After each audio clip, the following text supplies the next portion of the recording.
Bun găsit! Sănătate și fericire, acestea sunt dorințele pe care, mărturisite sau nu, le purtăm fiecare în noi, cu gândul la propriile persoane sau la cei pe care îi iubim. Iar cei care continuă să caute răspunsurile atât de vechi și atât de mereu actualei întrebări, ce este de fapt fericirea, găsesc mereu aceeași idee, aceeași legătură între sănătate și fericire, fără a putea să spună cu adevărat dacă fericirea ne face să fim sănătoși sau dacă starea de sănătate este aceea de care legăm clipele de fericire.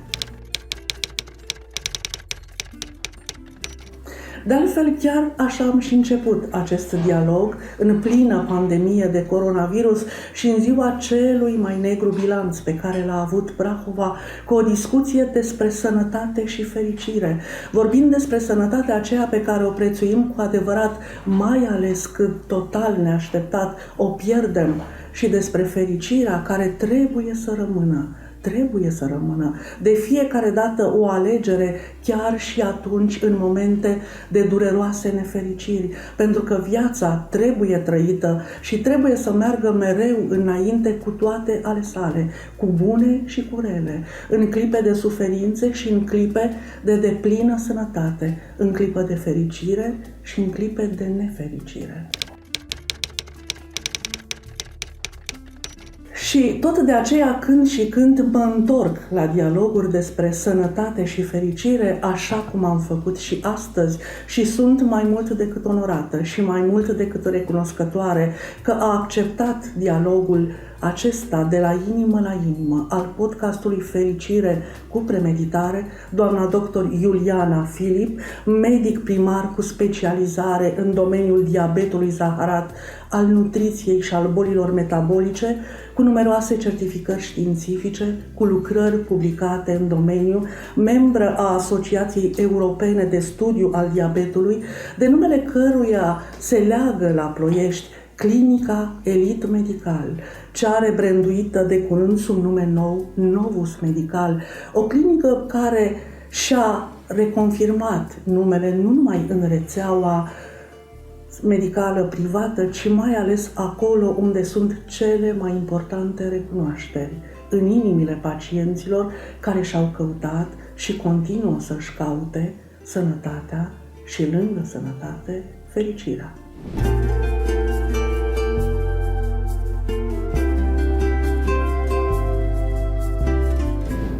Doamnă doctor, fiindcă sinceritatea a fost atuul cu care am pornit de la cel dintâi episod al acestui podcast către inimile celor care ne privesc și ne ascultă, păstrez sinceritatea și am să spun că dialogul acesta cu domnia voastră l-am plănuit de câteva ori, dar o activitate intensă de medic și de manager de clinică de fiecare dată a făcut să amânăm dialogul acesta. De aceea sunt mai mult decât bucuroasă și recunoscătoare deopotrivă că ați acceptat acum, într-o zi în care știu că ați reprogramat ședințe, întâlniri cu pacienții, și vă mulțumesc încă o dată pentru asta. Și am să încep direct. Există o definiție care mi s-a părut potrivită pentru începutul dialogului nostru. Vine dinspre o personalitate cunoscută în domeniul gastronomiei, al bucătăriei, al televiziunii și al relațiilor acestea de discuție cu viața de fiecare zi cu oamenii.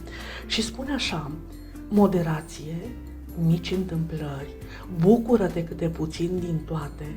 Acestea sunt secretele fericirii, ale vieții sănătoase și ale sănătății.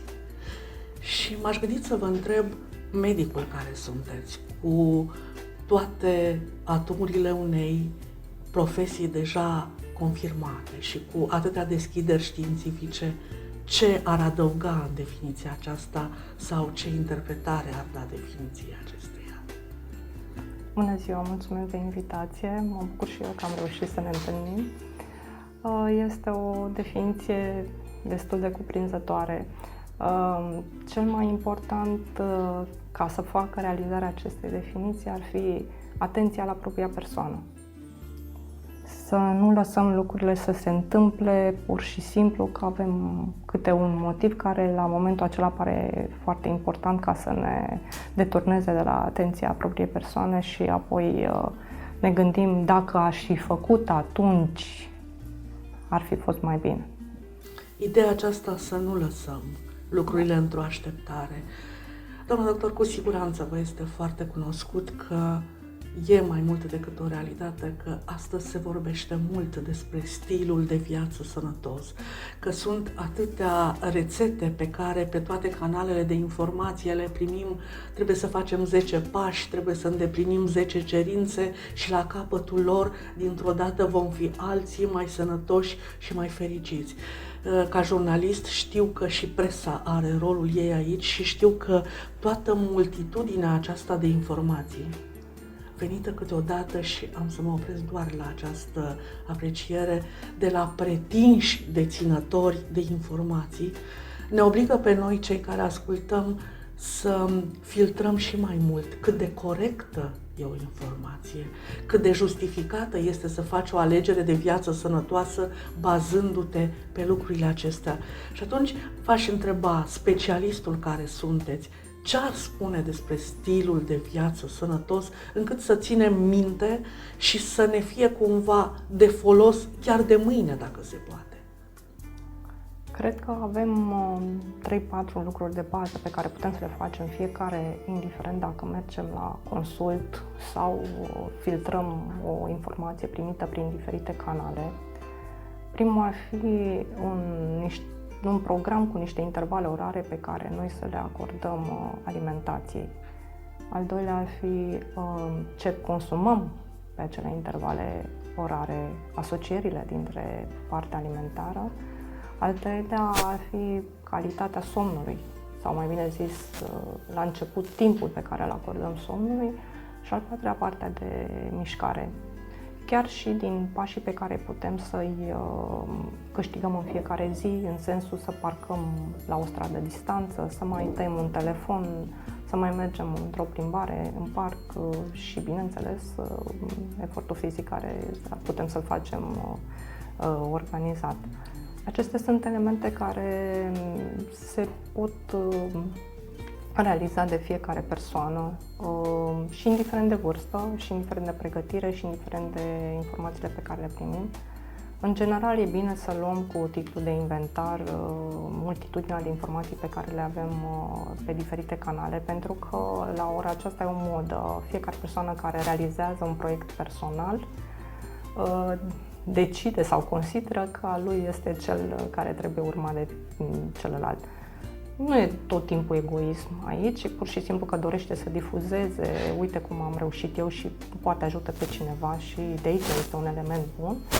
Dar sunt și foarte multe amestecuri de informații care duc și la probleme chiar de sănătate. Și medicul poate să te ajute, chiar dacă tu dorești să mergi pe o anumită abordare.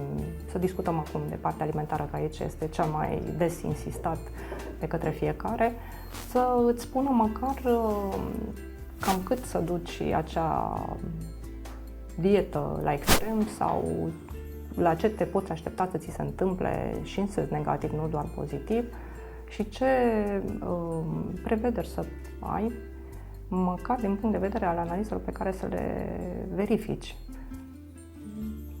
Discutăm tot de a accepta că fiecare profesie are specialiștii lui sau ei. Și de aici încolo să nu confundăm a ce citim cu ce putem să facem sau ce înțelegem complet și complicat pe acel domeniu. Cu siguranță dumneavoastră aveți tabloul cel mai complet al evoluției afecțiunilor din zona dumneavoastră de specialitate și mai ales legate de diabet, prezentată aproape zilnic. Am văzut ca una dintre afecțiunile coincidență într-o creștere destul de galopantă. Eu mi-am permis doar să selectez câteva cifre. Am văzut că la nivel mondial deja s-au depășit 450 de milioane de persoane diagnosticate și că în 20 de ani incidența se va majora cu încă 30% cel puțin și pentru Europa am văzut că procentul urca spre 50%. Am văzut într-o statistică faptul că în România mai mult de 1,5 milion de persoane înregistrate oficial cu diabet, fără a fi statistica, se spune cea mai la zi și cuprinzând toate persoanele. Că și la nivel mondial și în ceea ce ne privește pe noi, marea pondere a celor diagnosticați vine din zona persoanelor active, care duc diabetul și trebuie să-și ducă pe mai departe și viața, și fericirea, și obligațiile profesionale. Că la 8 secunde, dacă am reținut corect, pe fondul complicațiilor venite dinspre diabet, cineva își pierde chiar viața. Că diabetul pe care în forma lui îl au copiii este și el într-o creștere accelerată. E tabloul, repet, pe care eu l-am selectat dintr-o multitudine de informații, încercând să fie cât mai actuale. Dar din cabinetul dumneavoastră, de acolo de unde sunteți dumneavoastră, medicul și pacientul, adult sau copil, cum se văd lucrurile acestea acum când vorbim, în 2023? La ora aceasta, foarte puține cazuri noi de diabet sunt de fapt cazuri noi. Cel mai des vin când se complică o stare de sănătate și atunci descoperi că știa că are o glicemie sau o toleranță alterată la glucoză de foarte mult timp. Deci, practic, a mai permis câțiva ani corpului să fie afectat și doar o situație acută îl determină să vină la medic. Acest lucru impactează foarte mult pe termen mediu și lung starea de sănătate a persoanei, pentru că diabetul nu doare, nu face alarmă decât în situații acute, nu dă niște semne care să poată să te determine să te duci și să te verifici. Revenim la atenția la propria persoană, revenim la, practic, analizele pe care ar trebui să le facem periodic, consulturile pe care ar trebui să le facem periodic, să fim atenți dacă în neam avem pe cineva care a avut diabet sau boli de inimă sau alte probleme de sănătate care putem să știm că există o rată de transmitere a lor sau chiar dacă nu știm despre aceste informații, doar că ai avut în neam, este bine să te verifici, mai ales de o anumită vârstă. Dar dincolo de vârstă avem modificarea aspectul propriei persoane. Dacă ai început să câștigi kilograme, chiar dacă nu ai o explicație pentru care s-a întâmplat, începi să verifici. E bine să verifici și când ai 5-10 kg în plus, nu să aștepți să câștigi 20-30, să faci o listă de boli cu care se te întâmpli. Pentru diabet, la ora asta, toată tehnologia, tratamentul pe care îl avem, teoretic, nu ar permite să mai ajungem la complicații. Diabetul este o boală cronică, dar care, cu atenția ta personală ca pacient, cu atenția medicului, echipei care ajută pe medic să poate să te trateze, poți să împingi sau să nu ajungi la complicații. E un lucru care stă foarte mult în mâna ta. Într-adevăr, depui un efort suplimentar și în timp e greu de dus, dar dacă te centrezi pe tine, observ că fiecare analiză, fiecare un control periodic îți aduce un bonus, în sensul că observ că nu ai acele complicații despre care ești informat chiar de la debut sau despre care tot citești pe diferite canale de comunicare. Și eu și colegele mele din clinică, asta încercăm pe lângă partea medicală strictă să transmitem pacienților că minimul de preocupare pur și simplu, respectarea controalelor, așa cum le recomandăm noi, ajută foarte mult să îndepărtăm situații acute, situații de complicații sau chiar să evităm alte probleme de sănătate, pentru că în momentul când faci controale periodice, există screening-ul și de vârstă care nu are legătură neapărat cu specialitatea diabet și pe care noi îl facem. Și așa am descoperit și alte probleme de sănătate pe care le-am evitat să ajungă la probleme mai grave. Domnul doctor, v-aș ruga să faceți pentru cei care nu au informațiile de specialitate o delimitare simplă între diabetul 1 și diabetul 2?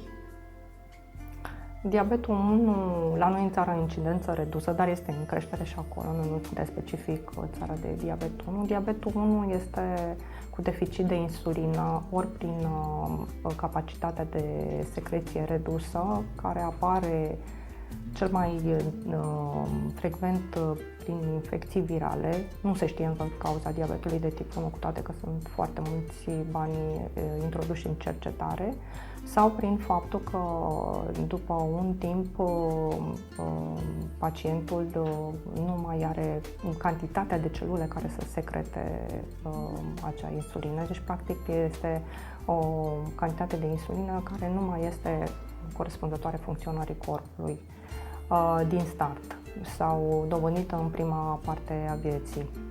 Și cazuistica aceasta, iertați-mă, despre care toți vorbim noi, este în general legată de diabetul de tip 2. Cazuistica, da. Cel mai des, da, noi avem tipul 2, incidență avem undeva în jur de 11,86, un singur studiu făcut la noi în țară, studiu predator de estimare a incidenței diabetului, coordonat de doamna profesor Maria Moța, care este la catedra de la Craiova.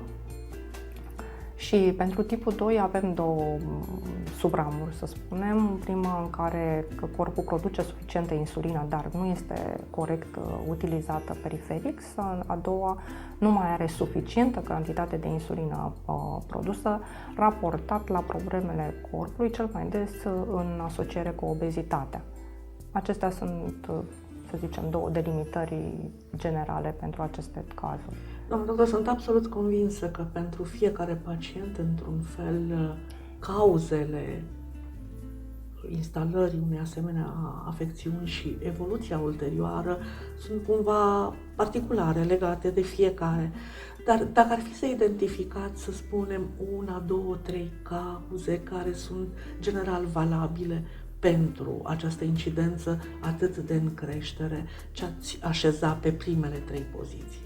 Prima poziție de departe este creșterea în greutate și mai ales acumularea de grăsime viscerală. Trebuie să facem o diferență între grăsimea generală și grăsimea viscerală. Grăsimea viscerală e grăsimea din organe, care modifică metabolic răspunsul corpului și practic denaturează tot ce ține de acțiunea hormonală, enzimatică la nivel celular. A doilea este genul de alimente pe care le consumăm. Avem foarte mulți aditivi, afânători, emulgatori, premixuri care au impact direct pe ciclocrom, adică niște elemente energetice foarte importante pentru celula hepatică în special, și ficatul este un șef și atunci dacă șeful este afectat, avem corpul afectat indirect. Și aici contează foarte mult să citim eticheta alimentară și să facem foarte bine delimitarea a sursei alimentului și traseului pe care acest aliment îl parcurge, că și acesta contează foarte mult. Legat de nivelul de procesare, probabil, al produsului. Nivelul de procesare, sursa de unde e venit, traseul, cât durează până ajunge pe raft și îl cumpărăm noi, contează foarte mult, pentru că fiecare lanț, cu cât este mai lung, implică anumite proceduri sau condiții tehnice care modifică elementul de bază din care este făcut acel aliment. Și atunci, implicit, avem o problemă la intrare, la procesarea pe care o facem noi în partea de digestie. Al treilea element este această întârziere în a acționa în condițiile în care vezi că se întâmplă ceva cu tine. Eu consider că acestea sunt cele mai importante și care impactează la nivel general, pentru că, până la urmă, educația, chiar dacă se transmite prin diferite canale, acțiunea o are tot fiecare persoană. Doctor, v-aș cere cumva îngăduința să primim dintr-un alt unghi tabloul acesta la care ne vom întoarce. Și, deși nu v-am cerut permisiunea înainte, o să vă rog să-mi dați voie să le spun celor care ne văd și ne ascultă acum că există o tușă pe care vreau să o adaug acestui tablou. Nu știu exact dacă era anul 2006 sau anul 2007. M-am aflat în ușa secției de diabet din Spitalul Județean și am văzut o scenă care mie personal, care aveam o mamă pacient în acel salon și care puteam fi oricând la rând un pacient într-un spital, mi-a spus ceva despre cum cred eu că ar trebui să fie un medic. Și am văzut un medic așa cum mi-l închipuiam eu, cum credeam eu și cum acum, după ce au trecut ani, cred și mai mult că acesta este medicul care mai poate face acum ceva pentru sistemul sanitar pe care îl cunosc mai bine. Medicul despre care vorbesc eu acum era lângă un pat, nu era al mamei mele. Nu primeam cu ochii unei fiice subiectivă.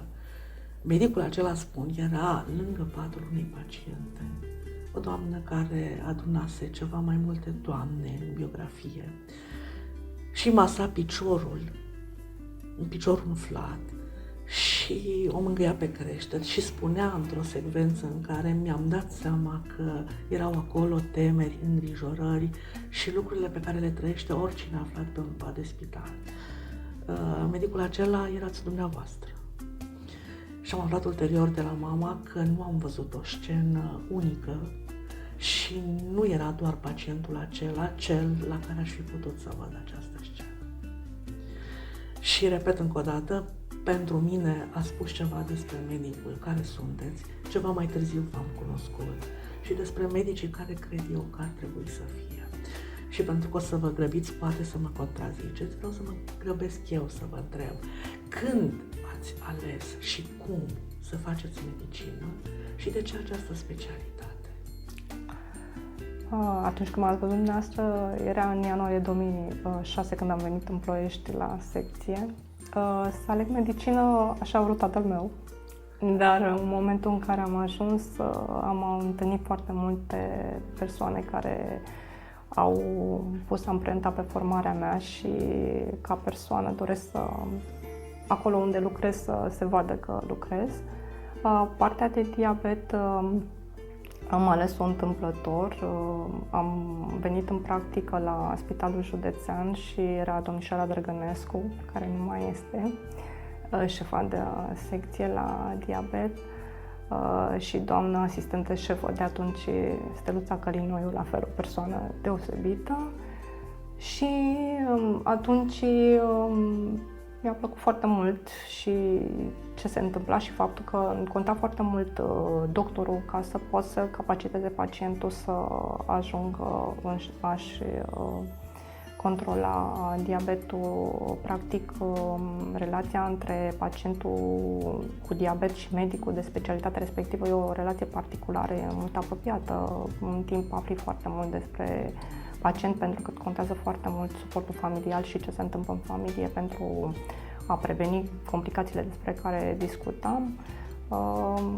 Și m-am simțit așa în largul meu pe această specialitate, care are o muncă în spate destul de mult de făcut, da, și rezultate, pentru că practic dacă reușești să capacitezi pacientul să respecte indicațiile, succesele sunt evidente. Și apoi am mers pe această specialitate la Institutul Paulescu în București, unde m-am întâlnit din prima cu domnul profesor Constantin Ionescu Târgoviște, care la fel mi-a acordat șansa de la început Și toți profesorii și medicii cu care am lucrat, eu consider că am avut și foarte mult noroc pe unde am ajuns chiar din timpul studenției la medicină. În general, grupa noastră și seria noastră alegea spitalele și medicii care erau buni profesioniști, dar erau cunoscuți că sunt și drastici și asta ne-a ajutat foarte mult. Adică din seria noastră suntem mulți care ne-am făcut profesia și ne facem profesia bine și o facem în România. V-ați întoarce pe același drum? Pentru că ați spus că alegerea a făcut-o tatăl dumneavoastră, așa că nu vă pot întreba dacă a fost visul dumneavoastră de fericire să dați la medicină, să fiți admisă și după aceea tot acest drum. Așa că vă întreb, v-ați întoarce pe același drum astăzi? Da, dar cred că aș lucra mai mult cu copiii. Asta îmi place foarte mult să fac și nu că adultul nu mă simt bine, dar pentru copii mi se pare că provocarea e și mai mare, pentru că ai provocarea și cu părinții. Și la ora asta, așa văzând că am avut copii pe care acum sunt adulți și care într-un fel sau altul au beneficiat de sprijinul meu și se vede foarte bine că îmi poți să ajuți. Ne întoarcem la tabloul pe care l-am creionat de la început și sunt câteva lucruri extrem de cunoscute de către oricine. Ideea aceasta că există produse minune, că există lucruri pe care dacă le înghiți, pastile, diete, regimuri, poți să rezolvi tot ce n-ai rezolvat exact cu ceea ce spuneați dumneavoastră, cu puțină grijă față de tine, cu ceva mai multă mișcare, cu ceva mai multă atenție la ceea ce cumpărăm. Se vorbește despre post intermitent, despre diete care au numele cele mai diverse. Se aduc în sprijinul ideii acestea vedete care au reușit, care arată splendid, care au făcut lucrul acesta în 7 zile, în 14 zile, în 6 zile. Lucruri care par pe moment că dacă de mâine ai vrea să faci asta, aproape gata, ai și reușit. Sunt apoi celelalte informații care vin cu consecințe dramatice, cu riscuri, cu afecțiuni căpătate pentru că ai crezut în cineva sau n-ai crezut în cineva. Vine o vedetă aproape în fiecare zi care desminte, nu este ea aceea.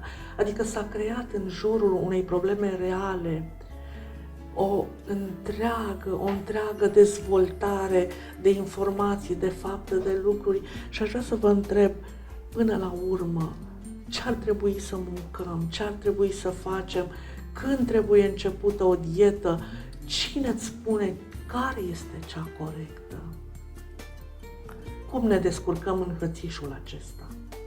E destul de dificil pentru că practic nici partea noastră de specialitate nu a intervenit foarte mult să lămurească niște lucruri. Avem marketingul medical, marketingul de orice fel, care își face treaba lui, dar la ora asta se întoarce contra noastră. Avem dorința noastră de a face cât mai puțin și să obținem lucrurile repede și cu efortul minim. Avem această aparentă limitare în a ajunge la un medic care să se ocupe de noi personalizat.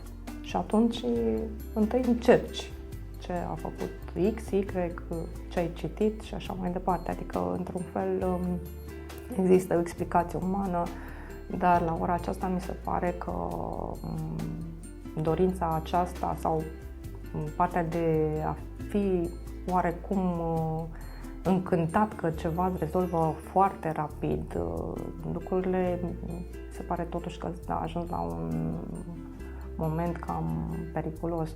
În sensul că, de exemplu, noi pentru studiile clinice, dacă avem o modificare a greutății între diferitele vizite, noi facem la clinică și studii clinice, de 10% a greutății corporale, noi trebuie să dăm explicații către echipa medicală de ce s-a întâmplat.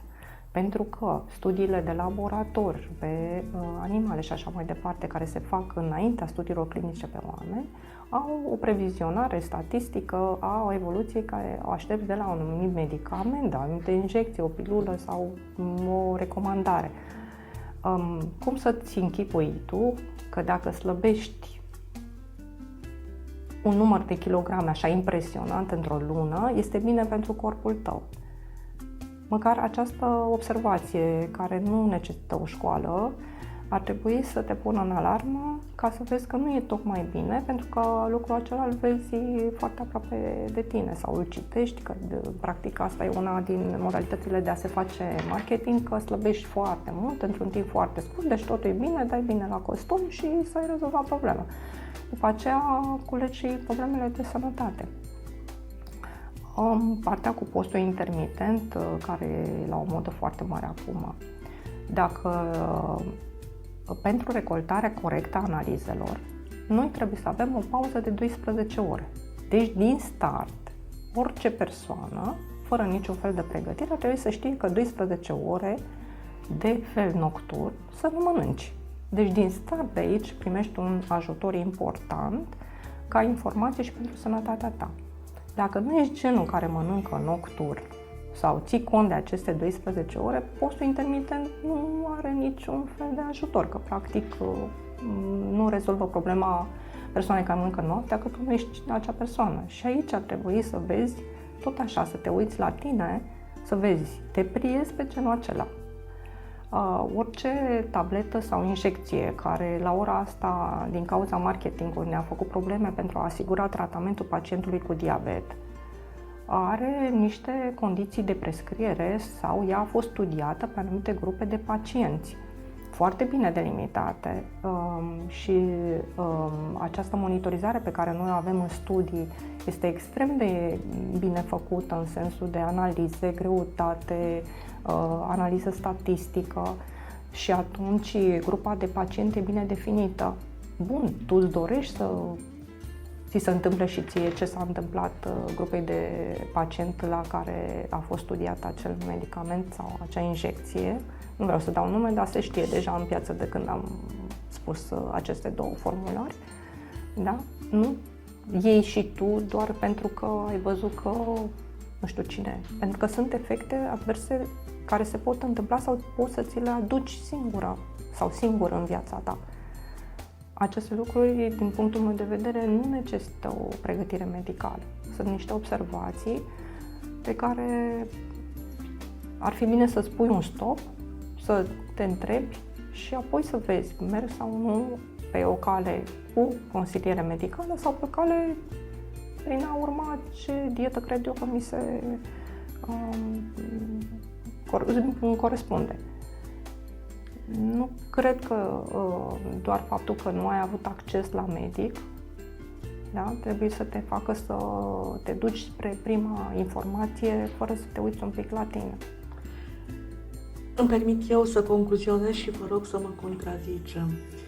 Adică nu zodia, nu grupa sanguină, nu postul intermitent, nu medicamentul cu un nume minune, nu cel care a făcut-o pe vedeta ta preferată să arate și mai bine decât arăta, trebuie să fie elementele care să te determine, ci recurgerea la un anume regim, dacă este necesar, trebuie să aibă o indicație medicală și în funcție de propria ta persoană.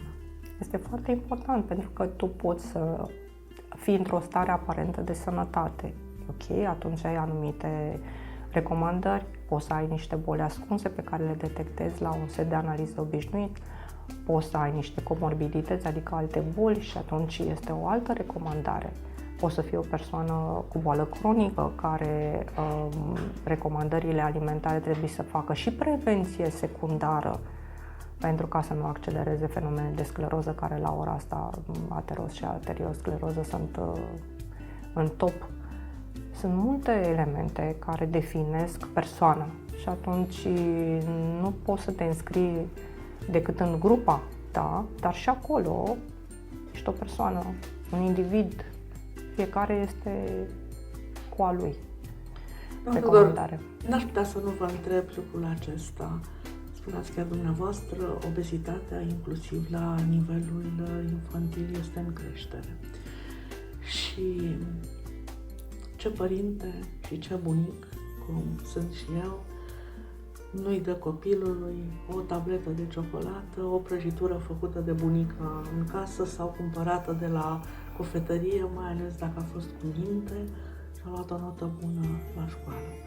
Pe de altă parte, celebrele rețete de marketing și de toate câte mai sunt spun că o tabletă de ciocolată face orice femeie să fie deodată fericită și se rezolvă totul și în plus dispar și stresul și depresia și anxietatea și aș putea continua mult.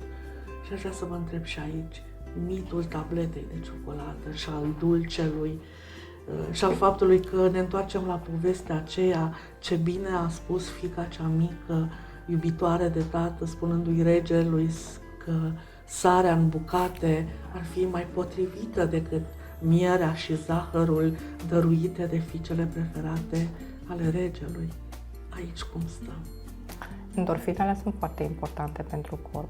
Aș pune problema altfel și ar ajuta mult mai mult. Vă rog. Mai bine să știm când să le administrăm, să avem moderație, să nu facem interzis, pentru că atunci tentația este mai mare și cam orice copil acum are câțiva bani în buzunar și e ușor să cumperi niște lucruri care îți pot face rău. Și atunci e mai bine o educație de acasă, care are voie, la un interval, gustările cel mai corect sunt luate interval de 3 ore de mesele principale și doar după masa de dimineață și după prânz se consideră și să fie rar, dar să știi când ai voie și cantitatea respectivă. Deci tableta sau prăjitura, în special de casă sau de la cofetărie dacă este o rețetă corectă, e bine să o iei. Noi spunem maxim de 3 ori pe săptămână și important este să fie la 3 ore după masă. E bine, de exemplu, să plasăm după masa de prânz, pentru că sunt niște intervale energetice foarte scăzute pentru corp, indiferent unde se află pe planeta asta. Și atunci venim cu un produs care poate să ne facă rău pe intervalul care ne ajută și pe zonele în care corpul poate să-l metabolizeze cu cât mai puține deșeuri. Și rezolvăm și dorința de a mânca dulce și iubirea părinților și a bunicii. Exact. Și protecția corpului. Doamna doctor, am să vă întreb ceva care și ca mamă, și ca bunică, și ca jurnalist care vede lucrurile în evoluția lor obiectivă, vă spun sincer că mă întristează. Există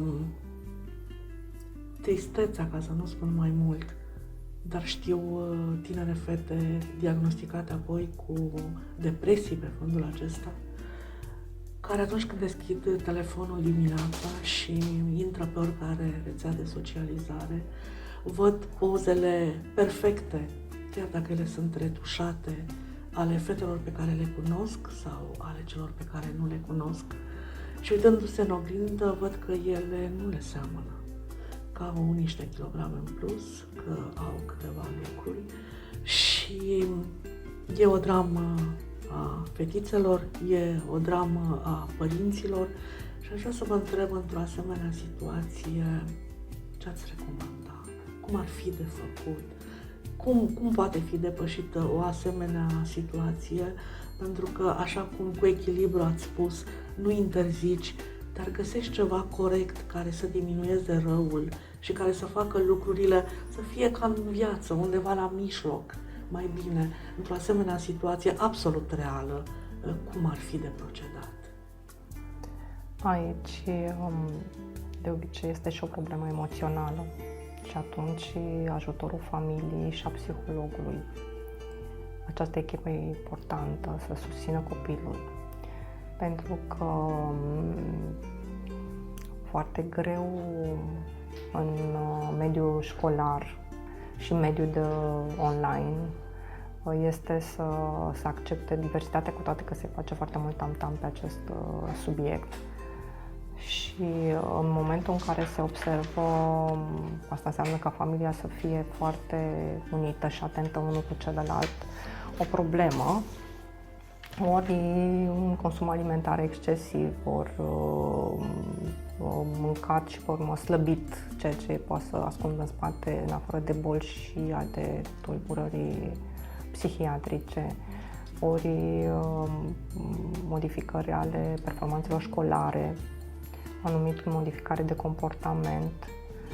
Asta înseamnă o atenție mai mare, mult mai mare decât înainte, pentru că informațiile și mediul care arată bine, într-adevăr, bate chiar și lucrurile de bun simț care nu necesită o pregătire medicală. Părerea mea este că imediat ce se observă, ar trebui să nu se găsească explicații de diferite motive, pentru că se împinge una din extreme care pe urmă necesită mult mai mult efort și energetic și financiar și de timp, și atunci copilul poate să aibă o modificare comportamentală care să îl afecteze toată viața. Și ar fi adresabilitatea la medic. Prima da. Deci după ce familia identifică că este o problemă, asta ar trebui evaluat copilul și apoi mers într-un plan în funcție de cât mai mulți specialiști care ar trebui să se alăture acelui plan terapeutic. Doamna doctor, tot din viață, pentru că acolo trăim și acolo trebuie să mergem mai departe cu toate câte sunt. Aș vrea să vă întreb, ce ai de făcut în clipul în care lucrurile sunt clare, sunt diagnosticate și pentru tine ca adult sau pentru copilul tău există certitudinea faptului că ai diabet? E un capăt de țară, cum spune românul, se dă cu totul peste cap viața ta. Ai ceva de făcut încât o persoană activă, fiind de mâine responsabilitățile profesionale și cele personale, să poată merge mai departe. Tu, ca părinte sau ca bunic, îngrijorat fiind pentru copilul tău, ce este de făcut? Așa cum spuneați, e o realitate aceea că partea aceasta de complicații poate să fie ținută sub control, dar până acolo să trăiești tu cu diabetul. Da, e o provocare. Și la ora asta, în curând o să fac 20 de ani de când am intrat în domeniul acesta, fără suportul profesorilor, să spunem așa. Și este acea senzație pe care o am ca prima dată la primul pacient, este impact emoțional foarte mare. Și la prima consultație vezi că vorbești, dai broșură, dai informații, așa mai departe, și când ai ieșit în cabinet, practic ești mulțumit dacă ai determinat pacientul să respecte ce ai zis, să ducă acasă să mai citească, pentru că e atât de bulversat și impactul pur și simplu nu acceptă sau îi se pare chiar că i s-a întâmplat ceva catastrofal. Diabetul are tratament. Diabetul nu trebuie să ducă la complicații. Eu am o frază care e mai bun sau mai puțin inspirată psihologic, dar o spun și pentru asta, ca să pun din start un punct de lucru pentru pacient. Diabetul face complicații dacă îl dorești. Deci la ora aceasta, din punctul meu de vedere și din experiența pe care o am, dacă tu îți urmezi planul pe care îl faci cu medicul și al doilea ai o acțiune de tip a te vedea, a te urmări, da? Nu doar să-l urmezi și pur și simplu să ridici problema medicului când observi ceva care se întâmplă în administrare sau în evoluția ta, practic nu ai de ce să ajungi la complicații. Complicațiile apar în momentul în care unul din elementele pe care le stabilești în planul terapeutic l-ai neglijat.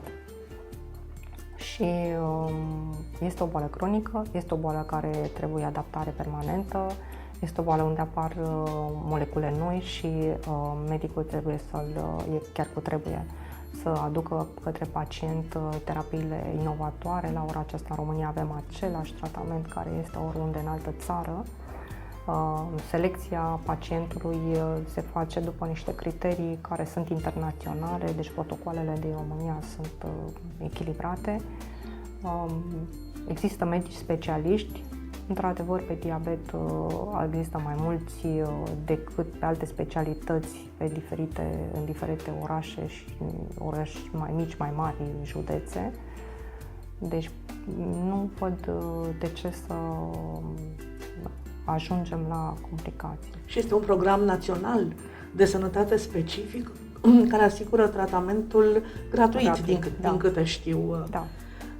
Tratamentul este gratuit, mai avem de îmbunătățit pe partea de monitorizare, ce pot primi pacienții, teste, senzori, pompe, într-adevăr e de lucru, dar și bugetul țării este cum este și este o corelație directă între bani și inovație.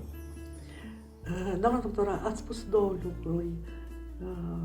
V-ar plăcea să lucrați cu copiii pentru că sunt acolo niște provocări și rezultatele pe care deja le-ați obținut sunt recompensa dumneavoastră de specialist și de medic care s-a implicat. Și observația aceasta că, la fel ca la cea dintâi consultație a dumneavoastră, după 20 de ani, momentul acesta în care pacientul își află diagnosticul aproape se repetă la Indigo din punct de vedere al receptării personale, emoționale și care cu siguranță au impact. Dar dacă v-aș ruga, evident respectând toate criteriile de confidențialitate și toate care țin de deontologia dumneavoastră profesională, îmi spuneți o poveste pe care vă amintiți fără să căutați foarte mult în cele pe care le duceți în sufletul și în mintea dumneavoastră legată de un anumit caz, de o anumită situație din zona aceasta de relație cu pacientul, de afecțiune, de lucru care s-a întâmplat, ce ați spune? Da, e dificil că sunt foarte multe și chiar și pentru copii care sunt adulți acum și care este o fericire să vezi că au evoluat bine, că sunt pe picioarele lor, sunt pe profesiile lor, se străduiesc să fie bine.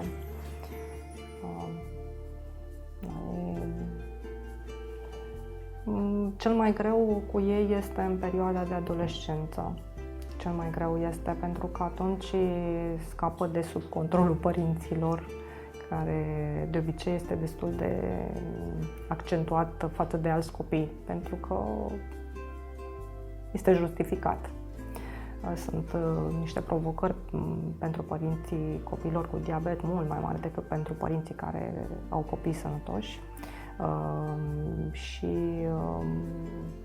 sunt provocări emoționale, provocări de ambient, provocări de monitorizare, de comportament și așa mai departe. Și atunci, în adolescență, ei încearcă să scape, dar dacă până atunci a făcut mama cel mai des pentru copil foarte, foarte multe, dintr-o dată vrea să plece, dar are elemente pe care nu le cunoaște și atunci au apărut, cred că la fiecare, niște probleme de control metabolic. Adică, cred că la fiecare copil am avut cât un episod așa de ne-a stresat foarte, foarte mult.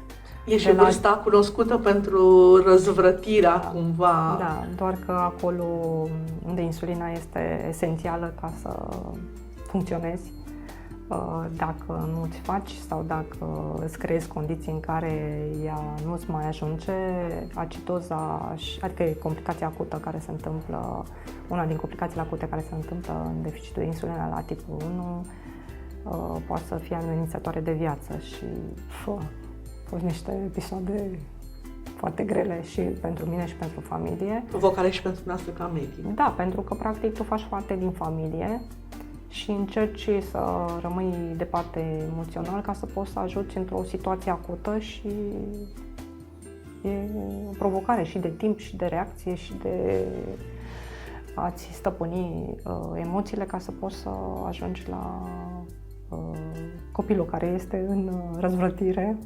să-l readuci pe linia cea bună. Dar mereu există o soluție. Da, mereu există o soluție, da, greu, da, există. Doamna doctor, ați trecut pe la secția de diabet a Spitalului Județean, ați trecut pe la Institutul Național Păurescu, v-ați făcut acolo inclusiv studii doctorale sub coordonarea unui medic care este o somitate cu recunoaștere internațională. Dumneavoastră însă vă sunteți prezentă în reuniuni științifice, congrese, întâlniri medicale din Italia, din Austria, din Germania, din Polonia. Am văzut, aveți lucrări publicate, cazuistica, cea care e provocarea directă, e ea însăși de fiecare dată un doctorat reluat, un examen de facultate reluat și practica dumneavoastră medicală de 20 de ani, cum spuneați. Ce vă mai îngrijorează în interior și atât de aproape de toate aceste provocări pe care cu siguranță nu le-ați enumerat în tușele lor cele mai ascunse și mai de detaliu, dar ce vă îngrijorează? Dacă există ceva care ca medic, acum, în sistemul medical actual, în realitățile pe care le știm, în ceea ce se întâmplă și se schimbă de la o zi la alta, în omenescul, care e omenesc, în firescul, în căutarea de fericire permanentă de când e lumea și probabil pe mai departe, pe dumneavoastră, ce vă îngrijorează și adaug repede și ce vă dă încredere? Prima îngrijorare este confuzia care se creează între informația care se citește și capacitatea medicului de a-și face profesia. Aici avem provocări din ce în ce mai mari. Tehnologia ne ajută foarte mult, informația foarte mult, e bine să avem pacienți informați și noi avem surse de informare specializate, dar la ora aceasta este o ierarhie care, da, de fapt se întâmplă absolut în toate profesiile. Se confundă informațiile pe care poți să ți le iei din fel de fel de surse cu partea de elaborare diagnostic și de plan terapeutic pe care poți să-l faci pentru persoana din fața ta. Dați-mi voie să traduc eu, adică nu orice informație pe care o citim, atât de blamatul câteodată goagăle, cum spune un personaj al zilelor pe care toată lumea îl recunoaște, nu te face pe tine, pacientul, îndreptățit să-i spui medicului ce medicament ar fi bine să-ți dea și ce ai avea de făcut. Am tradus bine, nu? Da. În februarie 2020, chiar înainte să înceapă pandemia în Spania, chiar în săptămâna dinainte, a fost un congres internațional care s-a referit la tehnologia pentru diabet, unde erau 1000 și de doctori din toată lumea, fel de sesiuni, foarte, foarte interesant. Și acolo s-a dezbătut de ce, cu toată tehnologia pe care o avem, pentru partea de diabet în mod particular, toate sistemele de inteligență artificială, toate sistemele de colectare de informații, toată capacitatea de statistică și așa mai departe, tot ce vreți dumneavoastră să enumerați din punct de vedere tehnologic, care pentru anumite state are o difuzare în populație foarte mare, nu pentru că populația nu e capabilă în alte state, ci pentru că partea de asigurare de sănătate poate să asigură să dea un suport mult mai mult către o mare masă a populației. Este o îmbunătățire, să zicem, cu 10% a prevenției în diabet, că practic până la urmă toate eforturile acolo se duc.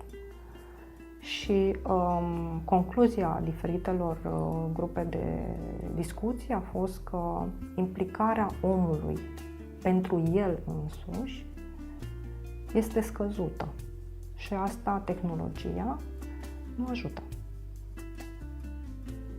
Adică pașii înainte făcuți în cercetare, în studiile clinice, în tot ce înseamnă suportul tehnologic, fără de care nu se mai poate trăi și pentru care lumea e din ce în ce mai deschisă, practic, toate se opresc la granița la care tu, beneficiarul și cel mai interesat să fii sănătos și fericit și sănătos, oricum am luat lucrurile, de-abia tu nu-ți ești cel dintâi prieten. Da, a fost un șoc pentru toată lumea și... Și ar fi ceva de făcut? Da, discuțiile au fost tot cum creștem efortul de implicare a fiecărei persoane cu propria persoană și a echipei medicale ca să capacităm și a medicului să-și crească influența pe care a mai pierdut-o asupra pacientului. Adică competiția cu tehnologia să fie mutată astfel încât să determin pacientul să folosească tehnologia, dar într-un plan coordonat de medic. Și încredere ce văd, doamna doctor? Încrederea sunt rezultatele pe care le obțin, diagnostice pe care le pun pentru alte comorbidități într-un stadiu incipient. Dacă evităm un eveniment cardiovascular important sau dacă se întâmplă o complicație să fie într-o formă care remisiunea nu lasă sechele. Sunt elemente din activitatea curentă care te susțin, pentru că există o frazare repetitivă a unor informații de care nu trebuie să te plictisești, pentru că atunci tu scapi un diagnostic sau uiți să transmiți o informație importantă care poate să aibă un impact major asupra pacientului și trebuie să te țină în priză, indiferent de vechimea pe care o ai în activitate. Cu toată grija de a nu încălca eu însumi granița fină a confidențialității medicale, am și aici o mică poveste în care sunteți personajul principal. M-am aflat la sfârșitul unei zile lungi cu consultații în cabinetul dumneavoastră și ați primit un telefon de la unul dintre pacienții dumneavoastră din afara Ploieștiului, întors de la o cură de citostatice, pentru care valoarea nu știu a cărei glicemii, sigur nu o voi spune pe cea corectă, sunt mai multe tipuri de glicemie, dar care vă spunea, îmi dădeam seama după inflexiunea vocii și după lacrimile nestăpânite că era o valoare îngrijorătoare, iar chipul dumneavoastră spunea același lucru.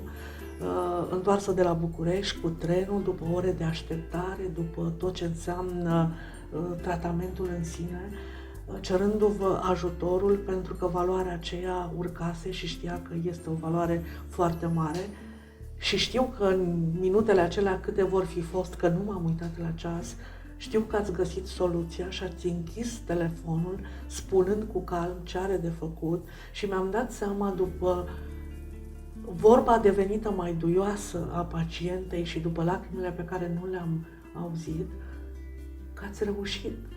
Emoțional, medical, nu mă pricep la lucrurile acestea, dar m-am pus în pielea pacientului. Știu sigur că nu l-ați lăsat în aceeași stare și cred că asta e traducerea pentru ceea ce dumneavoastră cu prea multă modestie și cu prea mult echilibru spuneți, vă dau încredere rezultatele. Nu vin ușor nici pentru dumneavoastră și nu e simplu. Pacientul oncologic și cu diabet e o provocare și, în primul rând, partea emoțională e foarte dificil de susținut, mai ales în fazele terminale. Și atunci e foarte greu să ții, inclusiv familia trebuie să o ții în picioare și tu să ai grijă cum vorbești. În primul rând, chiar inflexiunea vocii contează enorm de mult și chiar și durata de prescriere a rețetei. Sunt foarte atenți dacă se modifică frecvența cu care dai rețeta. Asta mă frapa foarte mult ca informație. Pacientul? Da. Fluctuațiile de glicemie sunt foarte mari pe diferitele medicamente pentru că sunt citotoxice. Foarte rapid trebuie să te pliezi pentru că curele sunt la distanță scurtă și e foarte importantă hidratarea și recuperarea alimentară ca să poată să susțină următoarea cură și mai ales să nu se dezechilibreze diabetul, ca să mai apară suplimentar cetoza, care îl scade apărarea și partea de apetență alimentară și atunci îl poate predispune și la complicații de genul o infecție care poate să îi închidă parcursul mult mai repede. De aceea e foarte important, așa cum și pentru diabet, să se diagnostice în stadii incipiente, la început, mai corect spus, la partea de tumori maligne să avem stadiile cât mai de început. Și asta revenim din nou la prevenție și la te uita la tine și să face investigații pe grupa ta de vârstă, că sunt cunoscute acum frecvențele cu care anumite boli care pot să-ți aducă mari probleme de sănătate se întâmplă. Doamna doctor, pentru generația fiicei dumneavoastră, pentru că suntem exact acum într-o perioadă din an în care e momentul acela de închidere-deschidere a unui drum. Se termină liceul și vine absolvirea de facultate sau ai terminat facultatea de medicină și alegi o specialitate. Ce ați spune pentru cel care se gândește să devină medic, că ar trebui să aibă în atenție atunci când alege drumul acesta, încât el să fie medicul cel bun, poate cel mai bun, cum visează fiecare, cum e visul lui de fericire, dar și rezultatele care vin după atâtea provocări din care numai o parte mică, în mod cert ați spus, să fie cele care să-ți certifice ție alegerea. Și care considerați că e calitatea aceea fără de care nimeni niciodată n-ar putea să fie un medic și mai ales un medic bun? Răbdarea și atenția, în primul rând, pentru că partea de știință se poate învăța. După cum am și spus, tehnologia la ora aceasta ne ajută foarte mult. În timp mă și gândeam acum cât mă străduiam să facem niște copii de calitate pe niște imprimante și pe niște xerox-uri, vai de capul lor. Așa și acum sunt, apropo de anatomie, de exemplu, și acum este 3D-ul care te ajută foarte mult. Deci partea asta, dacă vrei și ai plecat pe drumul ăsta, nu e problema să-ți obții informația. Dar răbdarea și atenția e foarte importantă. Răbdarea ca să nu scapi în detaliu, atenția ca să nu te plictisești de a-ți aduce informațiile la zi, de a asculta pe pacient, chiar dacă îți repetă de X ori același lucru, de a fi atent la detaliile psihoemoționale care fac diferența foarte mult în anumite situații și care poate să ți-l aducă sau să ți-l îndepărteze pe pacient. Și tu ca medic, partea asta de control psihoemoțional este bine să o ai cât mai mult. Eu încerc, mă străduiesc, am mai avut și eu niște rateuri, ca să spunem așa. Cel mai des e impregnat de faptul că dacă se întâmplă într-o săptămână foarte multe cazuri dintre asta de decompensare sau diagnostice de boli în care sunt cu prognostic grav, atunci practic ai tendința să toți pacienții să încep să-i trimiți să facă niște investigații pe care ei le consideră că nu sunt în specialitatea diabet. Eu niciodată nu am tratat pacientul de diabet eu nu sunt doctor de glicemie, da? Eu sunt medic internist de bază, așa sunt formată eu. Și atunci asta e și abordarea pe care o fac pacientului și câteodată poate insist mai mult pe anumite lucruri pe care nu le vede în corelație cu glicemia, că chiar nu sunt în corelație cu glicemia, dar sunt în corelație cu grupa lui de vârstă sau cu frecvența care se întâmplă anumite probleme. Și Și atunci atenția vine și în partea asta la altă, că trebuie să explici mult mai mult și să-ți găsești resursele în a explica pe înțelesul persoanei din fața ta. Adică, până la urmă, tu acționezi ca cel din fața ta să facă și să fie încrezător în ce i-ai transmis, ca să ajungă în timp util și să respecte. Pentru că de aici, într-un fel, te hrănești și tu ca să poți să menții în continuare această răbdare și atenție.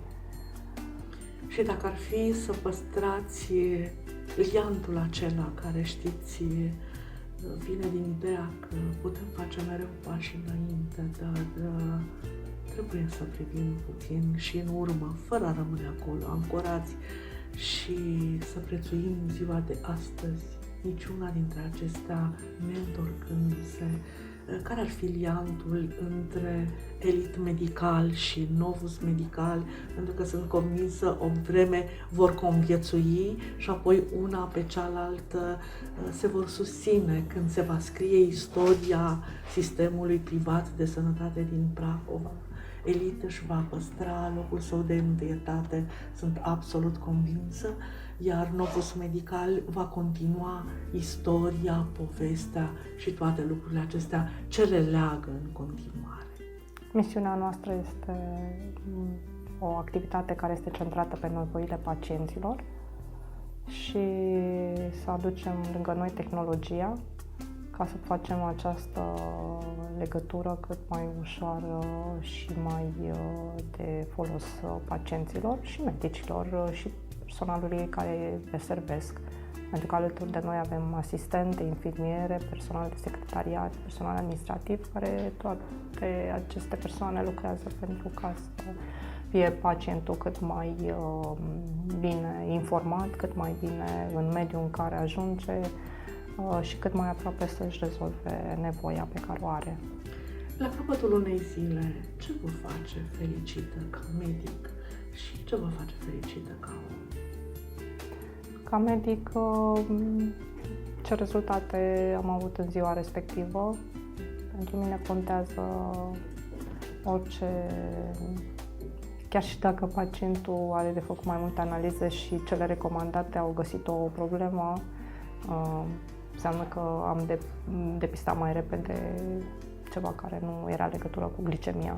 Discutăm, revenim la ce am zis, că abordarea este ca medic de medicină internă, adică cu o privire generală asupra corpului persoanei. Adică am să spun eu, dați-mi voie să spun eu, adică nu închideți ochii, nu vă faceți că nu e zona dumneavoastră și nu vă interesează dacă este o valoare corectă sau o valoare incorectă, cea a glicemiei, și toate celelalte câte vor fiind, nu sunt în responsabilitatea dumneavoastră, și să facă el, pacientul, ceea ce știe și să facă, dacă fac, medicii la ușile cărora bat.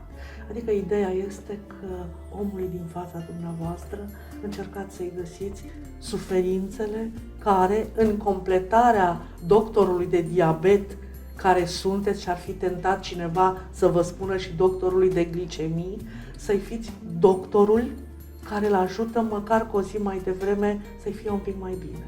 Am înțeles corect? E perfect. Formulare foarte bună. Și ca om nu e diferență foarte mare, pentru că, practic, partea aceasta îți ocupă foarte mult din viața ta și, așa cum am spus, legătura cu un pacient cu diabet e o legătură mai specială, sau cel puțin eu așa am fost educată și așa am cultivat-o, să încerc să ajut cât mai mult ce nevoie are. Sunteți optimistă, structural? Da. Încerc să găsesc soluții. Poate asta ar fi formularea cât mai aproape de abordare. Domnul doctor, pentru cei care s-ar hotărâ de mâine, știți, mereu începem lucrurile de mâine, de săptămâna viitoare, de la întâi, rezoluțiile de început de an și alte lucruri. Dacă s-ar hotărâ de mâine să fie ceva mai atent, cum spuneți dumneavoastră, el cu propria persoană și să fie el acela care ajută tehnologia, care își cunoaște parcursul și care deja a făcut pași importanți și care este de ajutor și așteaptă răspunsul pe măsură și al celui căruia îi întinde mâna. Și ar vrea să fac această schimbare. Eu însă, de exemplu, care și eu îmi trec pe listă gândurile acestea, ce recomandare ați face? Cu ce să înceapă ca să fie totul de adevăratele, cum spunea fiica mea atunci când era mică? Adică să nu ne amăgim, să nu ne creăm iluzii, să nu ne creăm așteptări nerealiste, că vom slăbi 30 de kilograme și vom fi în stare să dăm noi rețeta pe care n-a descoperit-o nimeni. Cu ce să începi încât să fie cu adevărat de folos? Primul lucru, să-ți propui să respecti repetat un plan de ore. Pentru că noi avem o proiecție a corpului pe scoarța cerebrală care este necesară a fi modificată. Asta nu se întâmplă într-un timp scurt. Și dacă acea proiecție nu se schimbă prin această metodă în care tu repeți pe același interval de timp obiceiuri corecte, nu ai cum să treci mai departe sau să obții niște rezultate sustenabile. Și ce ore trebuie să aibă ceasul acesta pe care îl purtăm pe scoarța cerebrală? Orele pe care le poți susține, adică ar trebui să nu mai fim așa rigizi să zicem că, de exemplu, micul dejun trebuie să fie între 7 și 9 sau între 8 și 10. Da? Intervalele acestea de ore sunt niște intervale în prima parte a zilei. Micul dejun ar trebui să fie până în ora 10, pentru că în jur de ora 10 sunt hormonii de stres care ne ajută să ne susținem peste zi și ar trebui să nu fim pe deficit energetic ca să începem ziua bine. După aceea, în jurul prânzului, dar prânzul nu ar trebui să fie văzut neapărat 12-1, ci să fie un interval repetat în jurul prânzului ca să putem să ne facem și viața socială și cina, de care ar trebui să nu uităm, dar care ar trebui să nu o facem a fi în planul nostru alimentar mai târziu de ora 7:30, 8 cel târziu.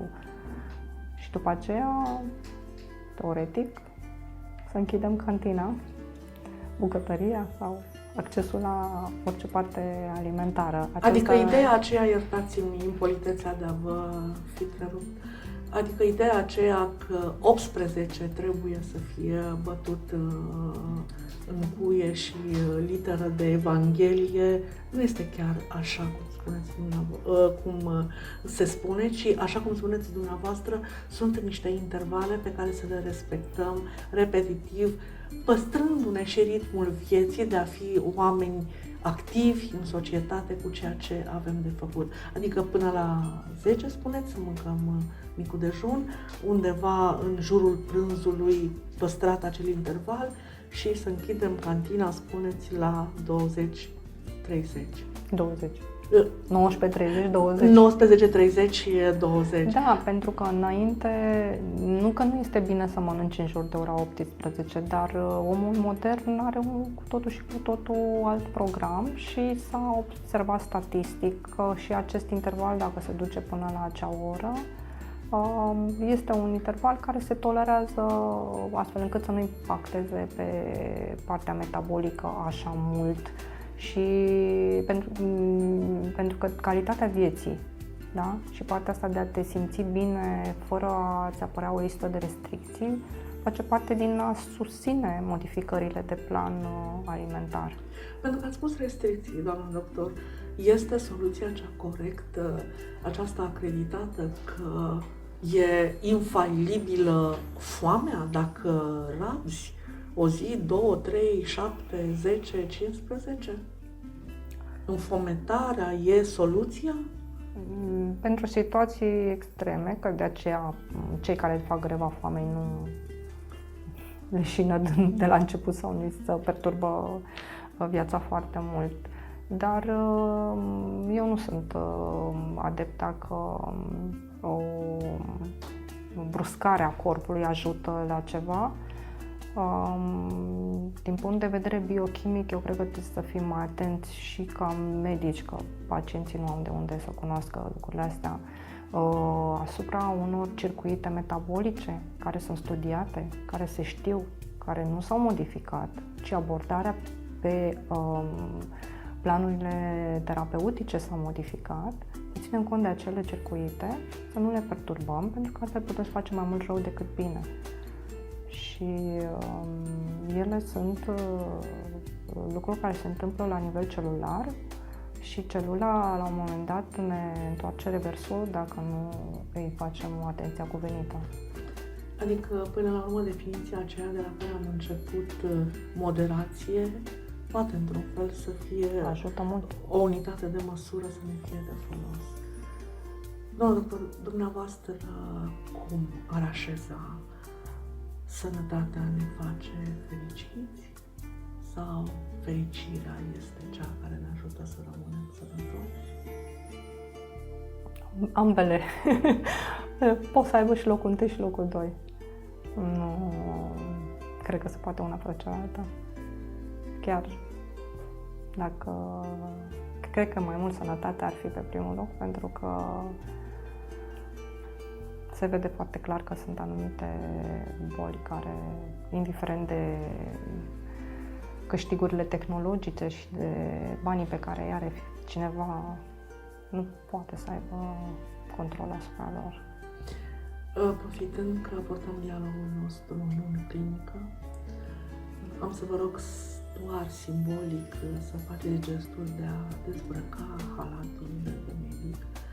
Și așa să vă întreb, într-o zi ca aceasta în care portăm dialogul nostru de sfârșit de săptămână, de mijloc de lună mai, în anul 2023, ca și cum ați fi ieșit pe ușa clinicii dumneavoastră și ați lăsat multele lucruri pe care le purtați zilnic acolo, în toată realitatea aceasta în care și-au făcut loc inclusiv lucruri pe care le credeam de istorie trecută, de netrăit pentru generația noastră, de la pandemia de coronavirus, la războiul foarte aproape, la lucrurile care se întâmplă, cele de știre de breaking news, ca să spun așa, alegeri politice și toate lucrurile acestea. În lumea aceasta, cum ați vedea ceva care să vindece, ceva care măcar să păstreze echilibru și să fie un pic mai echilibrate lucrurile? Nu pot să spun mai dulce pentru că nu suntem cu zahărul care se duce către glicemie, dar trebuie să fie mai în echilibru. Ce ați vedea? Ce vă sperie cel mai tare din toată această realitate a vieții de fiecare zi? Faptul că e un individualism și un egoism destul de mare și care nu s-a așteptat nimeni după pandemie să exacerbeze așa poate și rezultatul.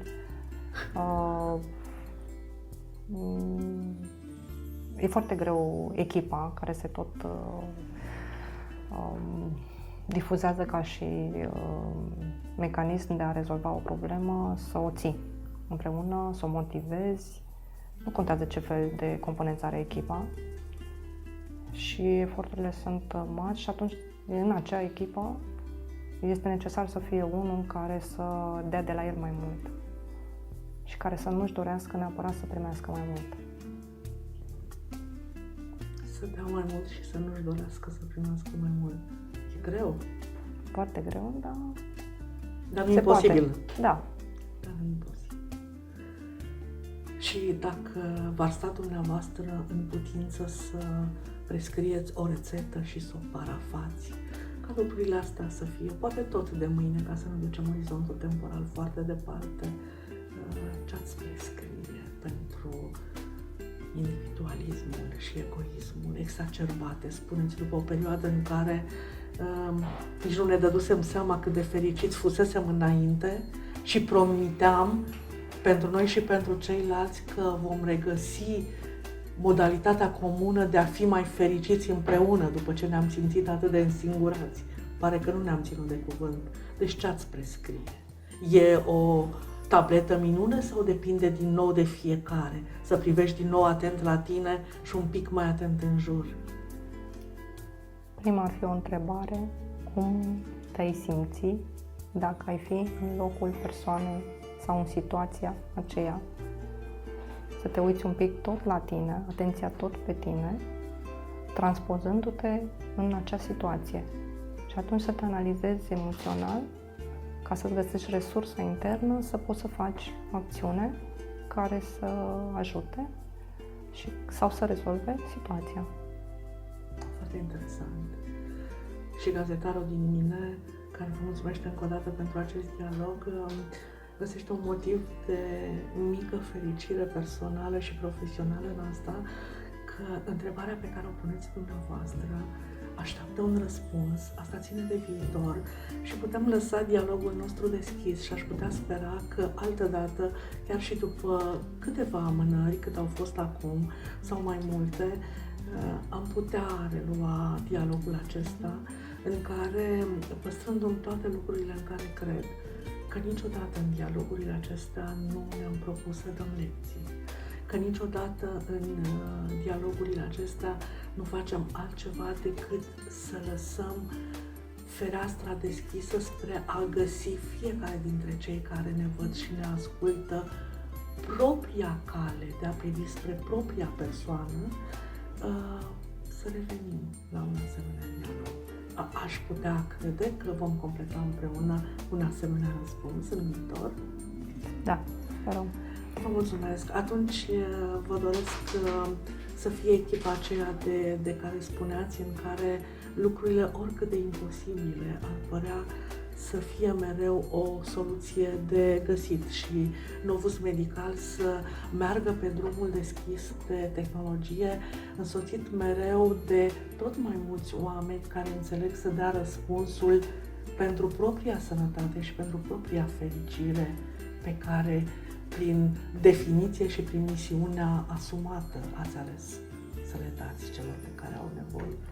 Iar dumneavoastră, celor care ne-ați privit și ne-ați ascultat, vă spun de fiecare dată, reluând ideea de început: dacă vreți să fiți fericiți, atunci fiți fericiți. Bun rămas!